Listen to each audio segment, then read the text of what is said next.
Hello and welcome to a conversation about the Austin Allegro, a car that was meant to be British Leyland's leap into the future, but instead leapt into the history books for all the wrong reasons. The car that for many lived up to its nickname as the All Aggro. British Motor Corporation, or BMC as it was known then, had developed and sold the successful 1100 and 1300 cars during the 1960s. A car popular enough to keep the Ford Cortina off the top spot and was in the top 10 of the cars sold in the UK for most of its lifetime. Things, though, were changing in the market, but no one had actually thought about starting to design a successor. So, with replacements being expected, a new car was needed quick, and in this panic, the Allegro was born out of both necessity and desperation. The Allegro was designed by Harris Mann, who previously had worked for Ford, and the initial design sketches show a sleek, rakish car with presence, which could have rivaled the as-yet unannounced Volkswagen Golf. With the original design promising a sleek, wedge-shaped saloon, what buyers got actually looked more like a melted bar of soap. While it was being developed, compromises began, and they started slowly at first but built up over time. The heating was to be done with a unit originally designed for the Morris Marina. However, the Marina was a bigger car, and to fit it into the Allegro, the bonnet line had to be raised, compromising the sleek design a little bit. Then, the interior package meant that there wasn't a lot of headroom, so the roofline had to be raised, compromising the car's low stance. Engineering restraints meant more curves, which gave the panels a tendency to flex, making the fitting and matching of the side panels very difficult. Curves were put in where straight lines should have been, and the design evolved and it looked more like it had eaten all the pies than the sleek designs originally proposed. Shouldn't someone have tried to stop this madness? Well, somebody did. But they were constantly overruled by senior management who felt that Austin should plough their own path in a similar vein to Citroën, who at the time were making designs that challenged the norm. But Citroën cars looked good. They were practical and they sold. The Allegro, not so much. When it hit the market, British Leyland, as they were known by that time, tried to pitch the Allegro as modern, stylish and practical, but buyers weren't that convinced. Sales were okay at first, mostly riding on the company's existing reputation. But they would quickly spread rumours that the car was not what it was cracked up to be. Reviews were not exactly glowing for the car, stating that it looked more dated than the cars that it actually replaced.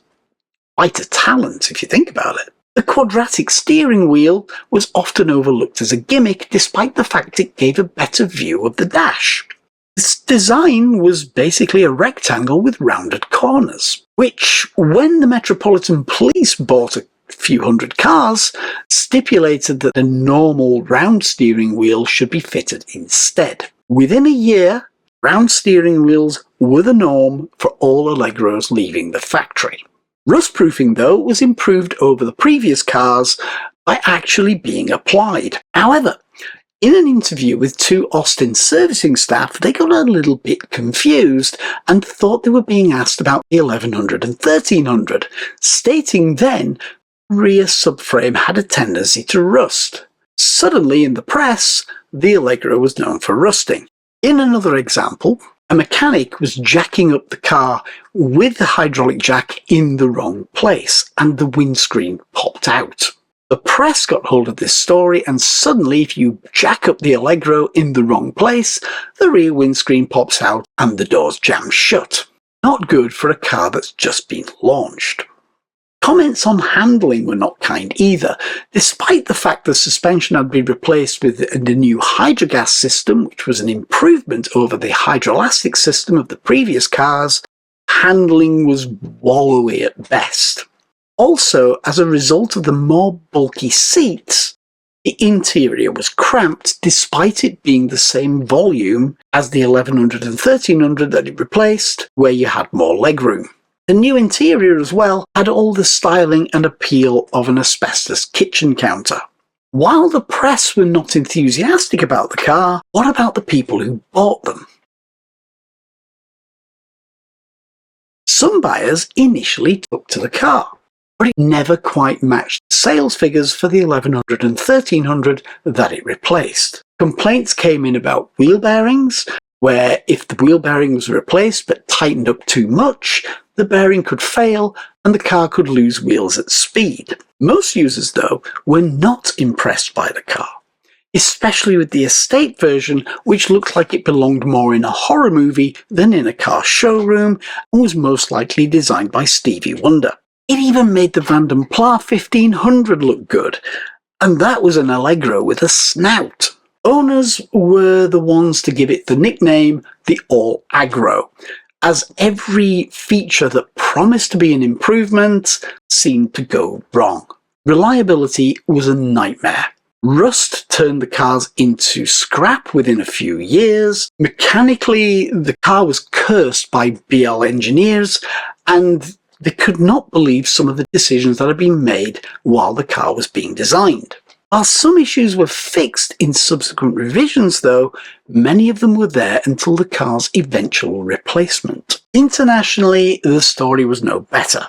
The Innocenti Regent, the Italian version of the Allegro, was an even bigger flop, most likely renamed by owners as the Regrets after the feeling you get when you first drive your new purchase. Trying to sell a drab, clumsy British saloon to the style-conscious Italians was like marketing boiled cabbage as haute cuisine.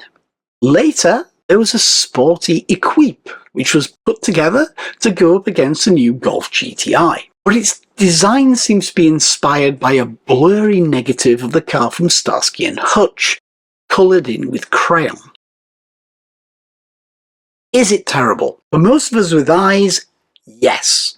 Although the car does have a dedicated following, so I guess it's a case of whatever floats your boat. When maintained with modern replacement parts and some of the weaker areas replaced with re-engineered replacements, they can actually be really reliable workhorses. But with many modern cars available straight from the forecourt, even second-hand, offering more reliability straight from the moment you turn the key, why bother? Thanks for watching. See you next time. If you liked this episode, please like, subscribe, leave a comment, join in the discussion, or mention any cars or car tech that you would like to see on the channel.